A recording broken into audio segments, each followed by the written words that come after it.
because he did actually grab her.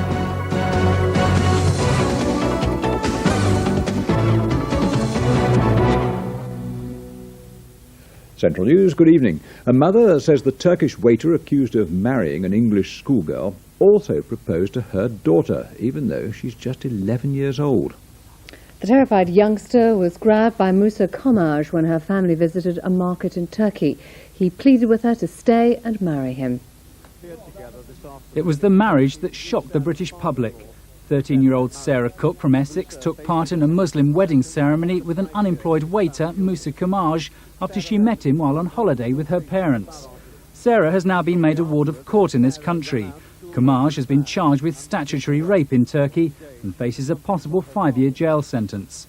It was the publicity surrounding the case which made Corinne Haynes from Kitts Green in Birmingham realise that her 11-year-old daughter Stacey had also been approached by Komaj while they were on holiday in Turkey. As soon as I seen his picture, I thought, I recognise him, I know his face. And then, like, they showed you a bit more, and obviously I realised it was the same one that had said he wanted to marry Stacey. He'd lost his heart, he was in love, and he wouldn't let her leave the store, and, like, we had to have a stern word with him. You know, we had to say, like, no, enough's enough, because he did actually grab her. Sarah Cook's parents defended their actions on television this morning. Truth is, my daughter was very happy out there with him and his family, and they are a smashing family, and now my daughter is actually torn apart. But Corinne Haynes says she would never have let her daughter get in the same situation. Well, obviously they've got the reasons for doing what they did, but, you know, I think it's a shame for the girl, really. I mean, she's wasted her life. Quite frankly, I don't think they should have done it. There's no way would have let anything happen to Stacey. I mean, we was in a strange country, fair enough, and obviously you've got to watch what you say, what you do, but no way. I mean, if it had come to blows, it would have come to blows. No way would you have kept my daughter in that store. No way. Coming up on tonight's Central News, lucky to be alive, a hitman picks the wrong target. Police believe it was a case of mistaken identity. And a big protest over council cuts. A woman who was sexually abused while in council care is taking legal action against social services. She says a worker at a private children's home made her pregnant when she was only 15. Brenda Moult has been in conflict with Staffordshire Social Services for over a decade. Her story begins in 1978. She was taken into care aged 12 after abuse at home. Whilst living at a Staffordshire children's home, she claims she was sexually abused by a care worker. The abuse continued till she became pregnant aged 15 and had a baby daughter. The baby was taken away and fostered out, and for the last 10 years Brenda has been fighting to be allowed access. There's no reason for her to be away, and no one has answered me the reason for her to be away. They stole my child, and if I did it, I would be put away for it. If I had kidnapped a child, and these are going away with it. Brenda's also fighting what she believes is a cover-up by social services in her case, and she's enlisted the help of local councillor Mick Williams. The social services department got her into this mess in the first place by not taking proper care of her, and now they're compounding that original sin, if you like, by not trying to put things right. So what do you want to happen? Well, I want there to be a proper recognition. Ultimately, I feel that Brenda wants to have direct access to her child, which is natural. She's a mother. And I think that all efforts should be made to try and achieve that. If it is the case now that she feels her concerns haven't been fully replied to, then I hope that she will raise it with myself again in order that we can get a full answer to all her queries from social services. Staffordshire Social Services refused to be interviewed, but they did say they hadn't been given enough information to investigate Brenda's claims. Brenda disputes this, and she's now taking legal action to try to gain access to her daughter. She says one of the most hurtful things is for the past 10 years she's been sending letters, Christmas cards and birthday cards to her daughter, and they've all been returned. A solicitor who was once under sheriff for Stafford has been found guilty of a £30 million fraud. The court was told he and another man tricked European companies into giving them money with tales about the American Secret Service. Charles Deacon was a respectable lawyer before he met James Fuller. and the two were to plot a multi-million-pound fraud. From an office in Stafford, the pair sold cheap loans with so-called recommendations from influential friends. The court was told their victims had to pay the first year's interest up front, and when the loans failed to appear, their explanation appeared to come from the CIA. It was almost like a script, like a play. Once they had created the image in their mind's eye, I suspect, they then went out to enact it. They went to the various places, they met the various people, they wrote the various correspondence. Deacon, a former sheriff of Stafford and Fuller, denied 11 charges of deception, conspiracy to defraud and theft. They still maintain they really were working for the CIA. Sentencing was adjourned until tomorrow. Detectives hunting a gang who repeatedly shot a man at a wedding reception believe he was the victim of mistaken identity. Yes, 8 men ran into the building, shooting into the air. They attacked the nightclub compere as he was getting into a taxi. President Sass was recovering in hospital today. He was shot 3 times in the knee and head as he left the West Indian Federation at Winsome Green in Birmingham. Police believe he was mistaken for someone else by a masked gang. Shots had been fired outside the club by the gang earlier in the evening, but as President Sass was leaving with his girlfriend, the gang returned. 3 of the geezers comes over to me. They go, one of them goes, "Oi, where you from?" And I goes, "I'm from London." And his friend goes, "No, man, he's a yardie, man, he's a Jamaican, man, shoot him, man, shoot him." Same time the geezer with a shotgun lifts it up, squeezes it off with my leg. I'm just thinking, dear God, don't let me die out here. I tell you the honest truth, I'm thinking, look where I'm gonna die. Birmingham, somewhere where I've got my family around me, nothing. There doesn't appear to be a motive at this time, and it may well be that he was just in the wrong place at the wrong time. There are obviously are witnesses to this incident, this Federation Centre. We'd appeal for them to come forward and assist the police. President Sass lives in London and works as a nightclub compere around the country. He was in Birmingham for a friend's wedding. A man accused of stabbing his estranged wife to death outside a railway station has now been charged with the murders of 4 of his children. Khalid Mahmoud is accused of murdering his 2-year-old son Hassan. His body was found dead in a car at New Street Station in Birmingham. He's also charged with murdering 3 of his daughters. Their bodies were discovered at the family home in Bristol. Health and safety officials are prosecuting a theme park after an accident in which 9 people were injured. It happened in July last year at Drayton Manor Park near Tamworth in Staffordshire. 5-year-old Peter Zizzi suffered a broken pelvis and a fractured skull when the snake train overturned. If they're found guilty, the park's owners face fines of up to £25,000. A garage owner has been accused of sexual discrimination by a woman who says he called her a bimbo.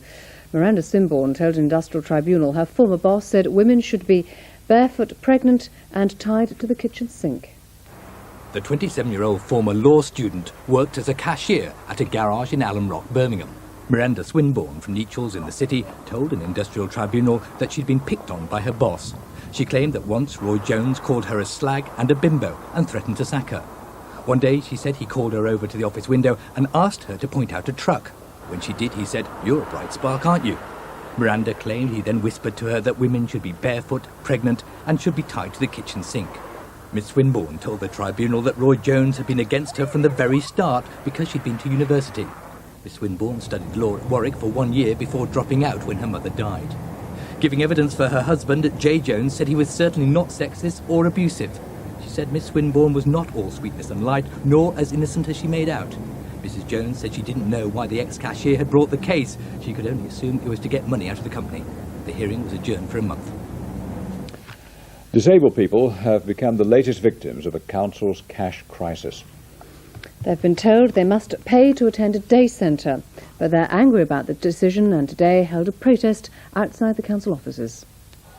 They braved the cold to deliver a personal message to Warwickshire councillors, mentally and physically handicapped adults, their parents and carers, angry at moves to make them pay to travel and use day centres. If these children don't go to the centres, what do we do with them? Do they wander the streets? When you've got a person that is mentally handicapped for 24 hours a day, it really is a problem. And many of the parents are getting older, and we just cannot take it any longer. That's why these North Warwickshire day centres are vital, offering new skills and hobbies, even for the most handicapped. They're a lifeline. If the place closed down, where will we go? We need some way to go for people like us to go during the day. We're not going to enjoy it staying at home. It's not fair. You shouldn't have to be doing this. We don't want to introduce charges on the basis that people are driven away from using our services. It's meant to provide a situation where they are attracted to them by the sensitivity of the charging. I know very well the excellent work that these centres do, and I know very well the excellent gain that the people who attend these centres get. And I think it's a reflection, quite frankly, of the very hard decisions that the county council are having to take because they're inadequately funded from this government. Parents say they've had enough. They refuse to take their children away or pay. 2 children are being taught at home after their mother had a row with their teachers.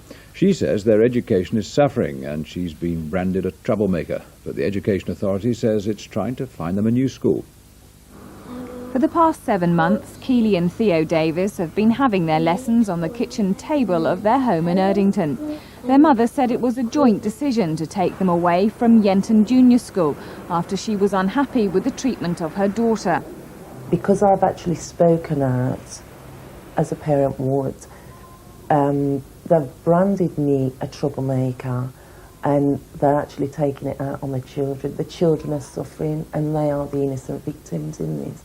Best place to learn is at school, because when you're at school it's just warm and comfort because you've got all your friends, but when you're at home it's just cold because you haven't got any friends. It's not good at home because you ain't got all your friends to ask if you don't know what the answer is to or something. Lynn Venables says she did refuse one school because it was too far to travel. The local education authority says despite serious incidents last year at Yenton, the Education Welfare Service is trying to help find the children a new school. Well, at home or at school, the weather certainly made itself felt today, didn't it? At one point, all the ambulances in the West Midlands were out on calls, many of them to accidents caused by black ice. So, Charlie, is there any hope of a quick end to the cold snap? Well, actually, the end to the cold snap is just beginning to loom on the horizon. Sunday, we should start to see a thaw and any snow about will turn to rain, but between now and then it gets colder and it gets snowier as well. So the worst is yet to come, really. And when's this snow coming along? The snow looks likely Friday night into Saturday now, and it looks a sizable amount. There is already bits of snow around the region, but Saturday we look forward to a bit of sledging, but terrible driving conditions till then. Take care. I'll show you the details in a few minutes. Thanks, Charlie. Looking ahead to part 2 of Central News tonight. Baby's birthday. Miniature masterpiece. And cup clash.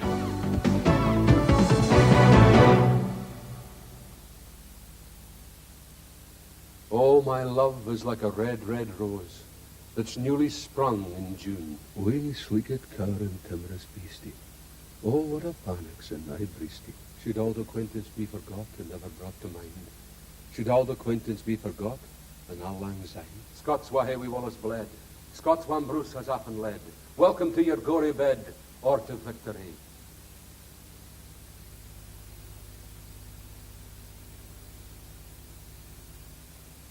This is the future of corporate computing. No, wait, this is. Whoops. Sorry, scrap that. The future is definitely this. On second thoughts, it'll be this. We think. There are many visions of the future. Most will turn out not to be right. But we engineer our network systems in anticipation of uncertainty. So no matter which way it goes, you can't go wrong. Digital, whatever it takes.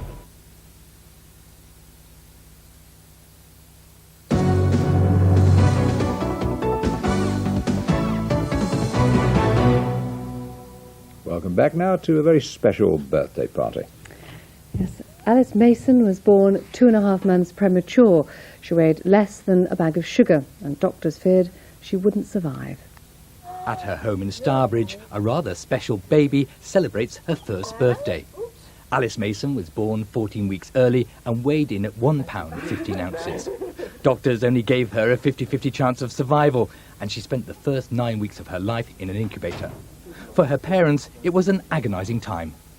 We just didn't know what was happening and what to expect. It's just a lot of confusion, really. Could a baby normally live coming into the world so soon? It is quite borderline, but it's how early they are and not the weight. Obviously, she was very kind of small, but it was how early she was. It seems a long, long time ago now. I mean, it seemed never ending at the time, but since she's come home, it seems ages and ages and ages ago. A lot longer than a year ago. Did you fear at one stage you might lose her? Yeah. Yes. So today must be a very special day. It is. It's wonderful.